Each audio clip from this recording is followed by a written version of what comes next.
লা অলিভা দেশ বিদেশের রান্নার অনুষ্ঠান থেকে আমি কেকা ফেরদৌসী আপনাদের সবাইকে প্রীতি ও শুভেচ্ছা জানিয়ে আমাদের আজকের অনুষ্ঠান শুরু করছি। তো জাহিদ, তুমি এমনি কোন অঞ্চলের মানুষ বাংলাদেশের? আমি জামালপুরের মানুষ। জামালপুরের মানুষ, আচ্ছা। তা আজকে আমাদের অনুষ্ঠানে কি দেখাবে রান্না করে? জামালপুরে একটা ট্র্যাডিশনাল ফুড আছে, সেটা হচ্ছে পিটুলি বা মেন্দা বলে। এই রান্নাটা তুমি কার কাছে শিখেছো মূলত? এটা হচ্ছে আমার দাদি থেকে শেখা।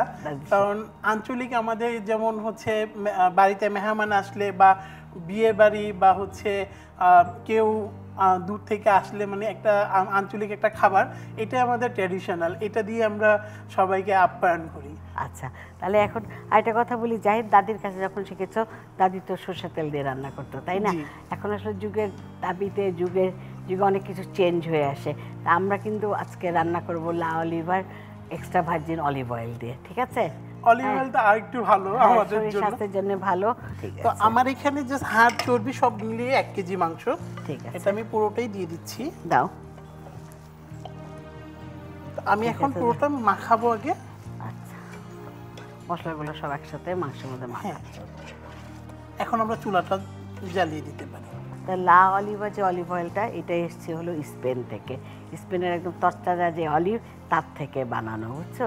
যার জন্য এটা হলো গিয়ে কোয়ালিটি খুব ভালো। এটা হলো পিওর একটা অলিভ অয়েল। এবং এই অলিভ অয়েলটা যে আমরা যে খাবো, এবং নতুন যারা জানছে যে এই অলিভ অয়েল সম্পর্কে, তাদের জন্য আরেকটা বলছি যে এই অলিভ অয়েলটা কিন্তু 100% হালাল। তো এটা আমাদের শরীরের জন্য আরো বেটার হবে। আর এটা হলো প্রিমিয়াম কোয়ালিটির একটা অলিভ অয়েল, যে সবার জন্য খুবই ভালো। তার জন্য এই অলিভ অয়েল আমরা রান্না করছি। সবাই স্বাস্থ্য সচেতন হয়ে গেছে। হ্যাঁ, যাই, তাহলে এটা ঢেকে দাও। আমাদের তো মাংস সিদ্ধ হতে একটু সময় লাগবে, তাই না?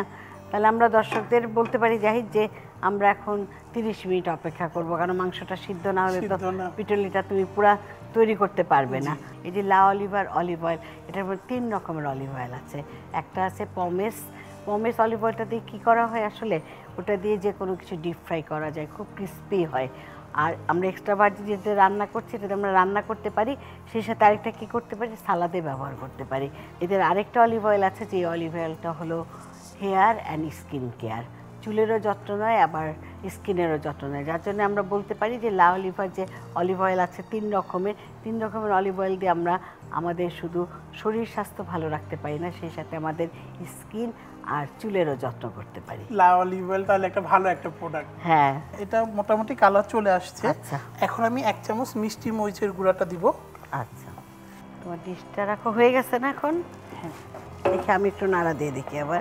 হ্যাঁ, এই যে ঘনটা আমার কাছেও লাগে, আমি যখনই রান্না করি যে পিটুলিতে, এই যে মাখা এই যে ঘনটা, যে অতিরিক্ত ঘন না, কিন্তু দেখতে হবে মাংসটা যেন সেদ্ধ হয় ভালো করে। না, বন্ধ করে দিলাম। তোমরা কি কখনো কি এটা কি মানে তোমাদের অঞ্চলে কি রুটি দিয়ে খায়? কারণ অনেকটা পায়ের মতো নেহারির মতো লাগে, তাই না? তো আমাদের ওখানে ট্র্যাডিশনাল হচ্ছে সাদা ভাত।